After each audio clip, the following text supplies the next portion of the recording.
Conta conjunta ou conta separada? O que é melhor dentro de um relacionamento? Qual é a melhor estrutura para lidar com o dinheiro em casal? Se você tem essa dúvida, fica aqui nesse vídeo que a gente vai falar sobre isso hoje.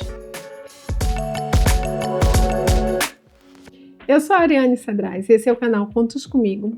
E hoje a gente vai falar sobre essa decisão de ter uma conta conjunta ou manter cada um com sua conta. Eu, particularmente, nunca tive conta conjunta com ninguém, nem com minha mãe. Porque eu acho que as contas, elas podem ser administradas de forma separadas, de forma individual, mas com tudo conversado. Mas eu tive clientes que optaram por conta conjunta dentro do relacionamento.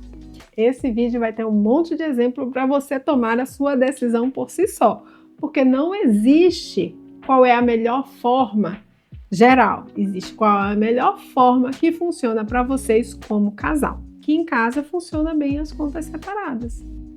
A gente conversa frequentemente sobre dinheiro, tá? Esse é um tema que é corriqueiro dentro de casa, né? Mas tem gente que não consegue conversar e acha que juntar as contas vai facilitar. Só que não, né? Onde os casais pecam é não estabelecer orçamentos pessoais, né? Eu tenho lá as contas, paguei todas as contas, mas, por exemplo, vou no salão cortar o cabelo. Tem que estar no orçamento em conjunto, mas essa é uma decisão pessoal. Eu não digo a Rafael quando eu vou cortar o cabelo, nem ele me diz quando ele vai cortar o cabelo. Ele simplesmente aparece em casa de cabelo cortado e eu também. A vida tem dessas coisas. Mas a gente sabe que a gente tem orçamento individual para isso. Dentro da conta conjunta, ainda existe a individualidade de cada um. Deu na Venestra, saí com minha amiga para bater papo, a gente foi lanchar.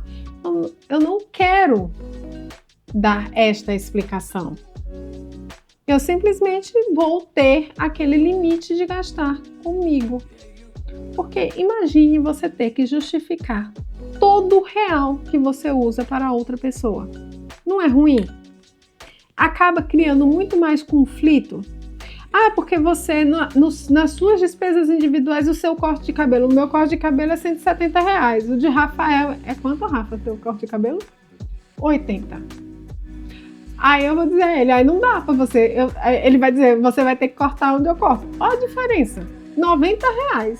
Dá pra ele cortar de novo o cabelo dele. E isso não é uma questão para se questionar.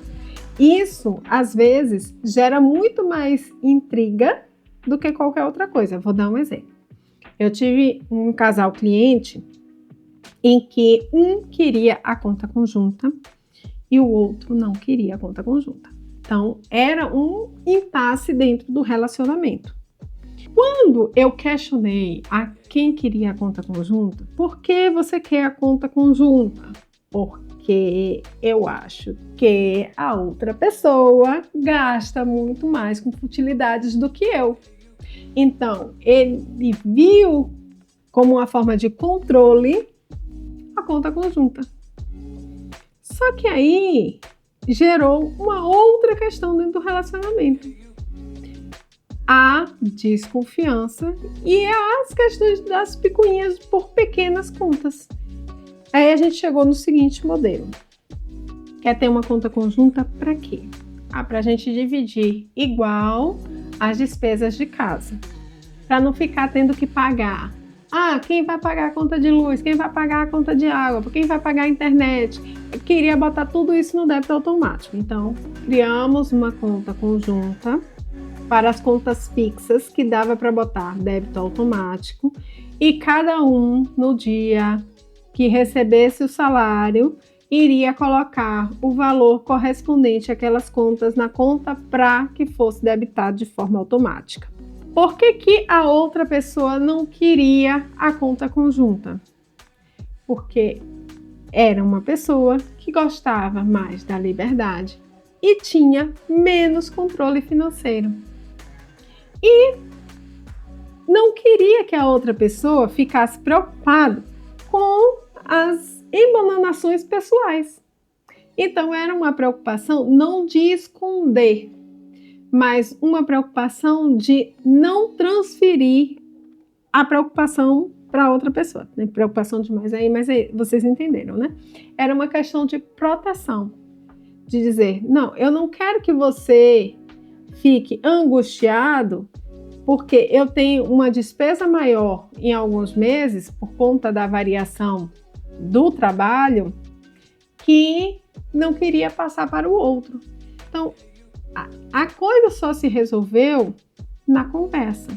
Então, vamos lá, vamos trabalhar a organização e entender as nuances sem a necessidade da conta conjunta. E eles seguiram sem a conta conjunta, fizeram por um tempo a conta conjunta para as contas fixas, depois desistiram, estava dando trabalho demais, cada um pegou as suas contas e foi pagar, porque a individualidade tornou mais leve. Porém, o que foi incluído dentro do relacionamento foi a conversa sobre o dinheiro, que passou a ser frequente. Então, com o passar do tempo, iriam sentar e dizer como é que tá, né? Eu sou mais organizada, você é mais desorganizada, então vamos ver como é que a gente vai trabalhar isso entre os dois. Então, teve planilha, planejamento, adotaram planilha, planejamento, conversas frequentes sobre isso. Mas a conta conjunta, de fato, não deu certo. Vamos a casos de sucesso. Como é que é o caso de sucesso? Era um casal em que uma renda era... No primeiro caso, que não deu certo, as rendas eram semelhantes. Nesse segundo caso, uma renda era muito superior à outra. E a renda maior era responsável pelo pagamento da maior parte das contas fixas da casa e as outras contas ficavam ali para eles administrarem, sendo que eles estabeleceram limites em que desse valor podia ser transferido para as contas individuais, né, para gastar como quisessem. Porque assim, no caso, um gostava mais de fazer surpresas que outra pessoa, então ficava aquela coisa do tipo, eu quero fazer uma surpresa, quero preparar uma coisa diferente, e aí não via esse valor saindo da conta constantemente. E aí começou a fazer essa separação. Então, mesmo que haja a conta conjunta, para haver um sucesso, é preciso manter a individualidade. Porque existem coisas que não tem como você fazer com o outro olhando o tempo inteiro. Temos sempre dentro do relacionamento perfis diferentes, histórias diferentes, são pessoas completamente diferentes. Impor um sobre o outro dentro daquela mesma conta fica mais complicado. A não ser que haja ali um perfil de dois que não ligam muito para muita coisa, porque vai dar muito errado, porque vai tudo sair do controle. Dois muito controladores não vai dar muito certo, mas que existe uma pessoa ali que eu não tenho tanta coisa assim, nem quero, não faço questão, mas acaba anulando a sua individualidade. E isso é prejudicial no todo, né? Não só na vida financeira, mas como um todo. Então, a gente precisa pensar nesses aspectos. Então, se você opta pela conta conjunta, ótimo, pode fazer, não tem problema nenhum, desde que vocês estabeleçam limites individuais de cada um para gastar como quiser, tá? Não é esconder as despesas, mas ter liberdade para os objetivos e despesas individuais dentro do relacionamento. Isso é um ponto-chave.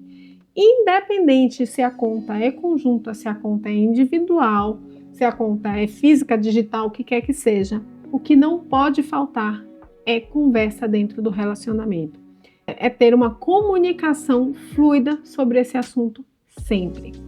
Ariane, mas é porque a gente é muito diferente e aí eu não quero expor tudo, porque se a outra pessoa souber que eu tenho reserva de emergência, que eu tenho dinheiro, vai torrar todo. Não dê acesso. É só você não dar acesso a pessoas que são dentro do relacionamento que eu já vi, a gente já teve essa orientação de não dar acesso, mas trazer ali a conversa constante. A infidelidade financeira, que é quando uma pessoa esconde da outra as coisas, né, relacionadas ao dinheiro, é um ponto complicado dentro da relação.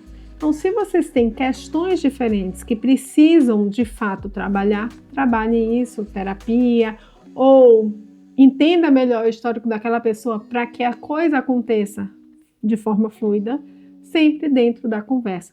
Sempre é um ponto importante dentro da relação sua com seu companheiro e o dinheiro, o diálogo aberto, e sempre ser um tópico que vocês possam conversar sempre. Se você tem histórias sobre isso, ou se tem algum comentário sobre como é essa relação de conta conjunta ou conta separada dentro do seu relacionamento, deixa aqui nos comentários que a gente pode conversar mais sobre isso, e vejo vocês no próximo vídeo. Tchau!